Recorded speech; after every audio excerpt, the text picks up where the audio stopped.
السلام علیکم ورحمۃ اللہ وبرکاتہ۔ بسم اللہ الرحمن الرحیم، نحمدہ ونصلی علی رسولہ الکریم، اما بعد۔ رسول اللہ صلی اللہ علیہ وسلم کی سیرت کے حوالے سے بات چل رہی تھی۔ اس سے پچھلے درس میں آپ صلی اللہ علیہ وسلم کی ولادت کا ذکر ہوا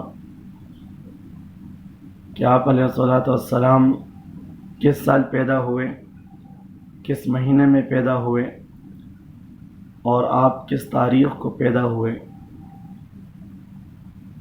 آج کے درس کا عنوان ہے حضور صلی اللہ علیہ وسلم کا بچپن۔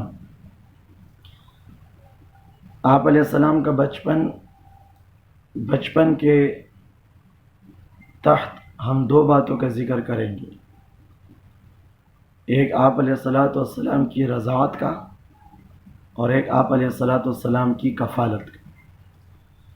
رضاعت کا کیا مطلب ہے، کفالت کا کیا مطلب ہے، انشاءاللہ اس کو بیان کریں گے۔ لیکن سب سے پہلے میں یہ ہر مرتبہ بولنے سے انسان کو مزہ نہیں آتا کہ بھئی ہمارے اس چینل کو آپ سبسکرائب کریں، اس کو آپ شیئر کریں۔ خیر کے کاموں کو خود بھی سننا چاہیے اور ہم اوروں کے بھی سننے کا ذریعہ بنے، تاکہ موت کے بعد ہمارے لیے ایک صدقہ جاریہ ہو کہ ہم خود جو چیز سنتے ہیں، جو خیر کی باتیں ہیں، دین کی باتیں ہیں، بلکہ حضور کی زندگی تو دین کی بنیاد ہے، اس کو جب تک سنیں گے نہیں، ان کو اس پہ عمل نہیں کریں گے اور اس کو بیان نہیں کریں گے تو ہمارے لیے کوئی نجات کا ذریعہ ہی نہیں ہے اس کے علاوہ۔ تو آپ علیہ الصلوۃ والسلام کے بچپن کا ذکر اور بچپن میں آپ کی رضاعت کا ذکر۔ رضاعت کا معنی ہے کہ آپ علیہ الصلوۃ والسلام کو کون کون سی عورتوں نے دودھ پلایا۔ یہ تو بات یقینی ہے، حقیقی ماں دودھ پلاتی ہے۔ آپ علیہ الصلوۃ والسلام نے جب آپ پیدا ہوئے تو عرب میں دستور تھا، یہ ان کا ایک رواج تھا۔ آج کل بھی غالباً قبائلی نظام جہاں پر ہے، جن ممالک میں ہیں وہاں یہی نظام ہے۔ ہر قوم یہ چاہتی ہے کہ میری اولاد، میرے بچے صحت مند ہوں اور ان کی زبان جو مادری زبان ہے صاف ستھری ہو، ملی جلی زبان نہ ہو۔ جیسے آج کل ہماری زبانیں ہیں، اردو کو دیکھیں، انگلش بھی انگلش نہیں، اردو نہیں، عربی ہماری عربی نہیں، پشتو ہماری پشتو نہیں۔ تو عرب میں دستور تھا کہ جو بچے عام طور پہ جو ان کا جو طائف کا علاقہ تھا وہاں کی زبان اصلی عربی میں مشہور تھی کہ ان کی زبان بڑی فصیح تھی اور بلیغ تھی۔ تو ہر سال کے بعد عورتیں آتی تھیں اور آ کر جو ہیں مکہ مکرمہ سے جو یہاں نئے بچے پیدا ہو چکے ہوتے ہیں ان کو لے جا کر وہاں 2 سال تک کچھ جو دودھ کا رضاعت کی مدت ہے، ضرورت ہے، تو 1.5-2 سال تک وہاں دودھ پلاتے، پھر اجرت پہ لے جاتے ہیں، پھر واپس لے آتے ہیں۔ آپ علیہ السلام جب پیدا ہوئے تو آپ کو سب سے پہلے دودھ پلانے والی کچھ دنوں تک ابو لہب کی ایک باندی تھی لونڈی، آزاد کردہ لونڈی ثویبیہ، انہوں نے حضور صلی اللہ علیہ وسلم کو چند دن تک دودھ پلایا۔ پھر اس کے بعد طائف سے عورتیں آئی مختلف قبیلوں کے، ان میں ایک قبیلہ بنو سعد، بلاد بنو سعد، یہ وہاں کے قبیلہ ہیں۔ بلاد بنو سعد ایک جگہ ہے جہاں یہ قبیلہ آباد ہیں اور ان کی زبان عربی زبان بڑی فصیح اور بلیغ تھی۔ وہ بھی دستور کے مطابق مکہ مکرمہ آئے اور انہوں نے بھی اپنے لیے کوئی بچہ ڈھونڈنا تھا کہ ان کو دودھ پلانے کے لیے لے جائیں۔ اور ان کے سرپرست ہیں، ان سے والد، ہمیں کوئی اجرت ملے. تو وہ دیر سے پہنچے چونکہ ان کی سواری کمزور تھی اور باقی عورتیں ان سے پہلے پہنچ گئیں. تو باقی عورتیں جو آ گئی تو انہوں نے سارے بچے اٹھا لیے. لیکن اللہ کے نبی صلی اللہ علیہ وسلم آپ کے پاس جو بھی عورت آتی تو وہ پوچھتی کہ بھائی اس کے والد ہیں؟ تو جواب آتا کہ نہیں، اس کے والد کا انتقال ہوا ہے، یہ یتیم ہے. تو لوگ اس کے اٹھانے کے لیے تیار نہیں ہوتے. کیوں؟ کیونکہ ہر عورت یہ سوچتی تھی کہ میں ایسے بچوں کو اٹھاؤں جس کا والد زندہ ہو، اس کا باپ زندہ ہو، تاکہ ہمیں تو کوئی اس کا کوئی پیسے تو ملے، اجرت تو کوئی ملے. چلتے چلتے چلتے جب یہ قبیلہ بنو سعد کی خاتون حلیمہ سعدیہ جب پہنچی، پورے مکے میں گھروں میں گھومی پھری، کوئی بچہ نہ ملا. تو آخر میں حضور صلی اللہ علیہ وسلم کے پاس آئی اور آپ کے گھر پہ آئی. پوچھا کہ بھائی اس بچے کا والد زندہ ہے؟ کہا کہ نہیں، اس کا والد تو نہیں، یہ یتیم ہے. تو بہرحال نے شوہر سے مشورہ کیا کہ کیا کریں. تو کہ خالی ہاتھ جانے سے بہتر ہے اس بچے کو لے جاتے ہیں. حلیمہ سعدیہ کو کیا خبر تھی کہ یہ تو دونوں جہانوں کے سردار ہے، یہ تو تمام انسانوں کے، جنات کے، فرشتوں کے بھی سردار ہیں، تمام نبیوں کے امام ہیں، انہیں کیا خبر تھی. تو حضرت حلیمہ سعدیہ کا بیان ہے، خود بیان کرتی ہے، میں نے جب اس بچے کو اپنے گود میں لیا تو میرے پستان بھی دودھ سے بھر گئے. قحط کی وجہ سے، کمزوری کی وجہ سے میرے پستانوں میں بھی دودھ نہیں تھا. اور میں جس سواری پر آئی تھی وہ سواری لاغر، کمزور، چل نہیں سکتی، بیٹھ جاتی تو بہت مشکل سے اس کو اٹھانا پڑتا تھا. ہم جب اللہ کے نبی کو ہم نے گود میں اٹھایا، بچہ تھا، سواری کے قریب آئے، سواری پہ بیٹھ گئے، ہماری سواری بدل گئی. بچوں کو جس وقت سے میں نے گود میں اٹھایا میری حالت ہی تبدیل ہو گئی، بالکل تبدیل ہو گئی. سواری وہ سواری نہیں جو پہلے سواری تھی، اتنی مضبوط ہو گئی. اونٹنی کے تھنوں میں اتنا دودھ بھر آیا کہ میں نے بھی پیا، میرے شوہر نے بھی پیا، کہ بھوک کی وجہ سے، قحط سالی کی وجہ سے اس اونٹنی بھی ہماری کمزور تھی، اس میں بھی دودھ نہیں تھا. تو ہم نے پیٹ بھر کر دودھ بھی پیا.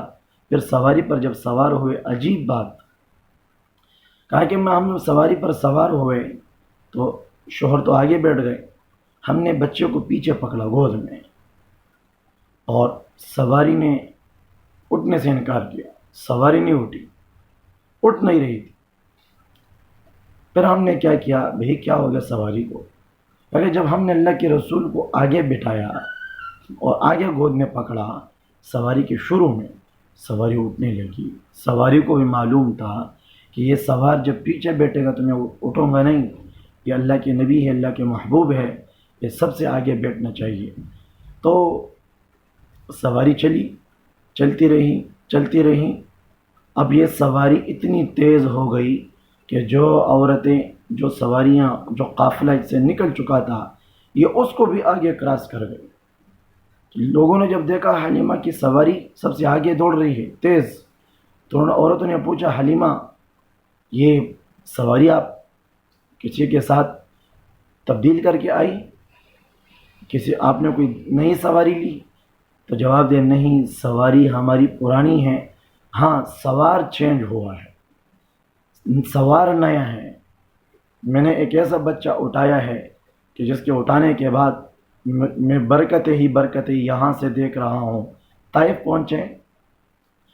پہنچنے کے بعد وہاں قحط سالی تھی، تو بیڑ بکریاں لوگ پالتے تھے، صبح سے شام تک پہاڑوں میں چرتے ہیں، پھر واپس آ کر انہی سے دودھ لیتے ہیں، انہی سے وہ چیزیں اپنے استعمال کی بناتے ہیں. تو حلیمہ سعدیہ ان کی بکریاں جب چرنے کے لیے جاتی، شام کو آتی، پیٹ ان کے بھرے ہوئے، تنے ان کے دودھ سے بھرے ہوئے. لوگوں نے کہا، حلیمہ تم کہاں چراتے ہو؟ تمہاری بکریاں تمہارا چرواہا کہاں چراتا ہے؟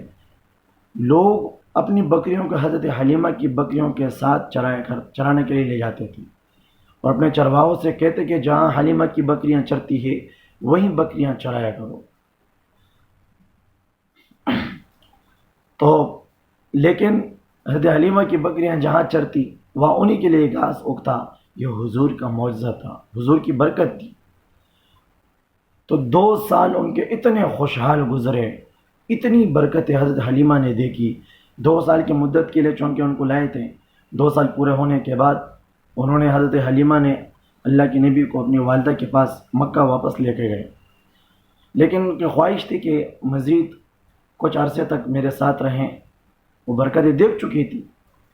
تو انہوں نے عرض کیا کہ آمنہ، یہ بچے کو ہمارے مزید کچھ عرصے کے لیے ہمیں دے دیں، ہم ان کی پرورش کر لیں.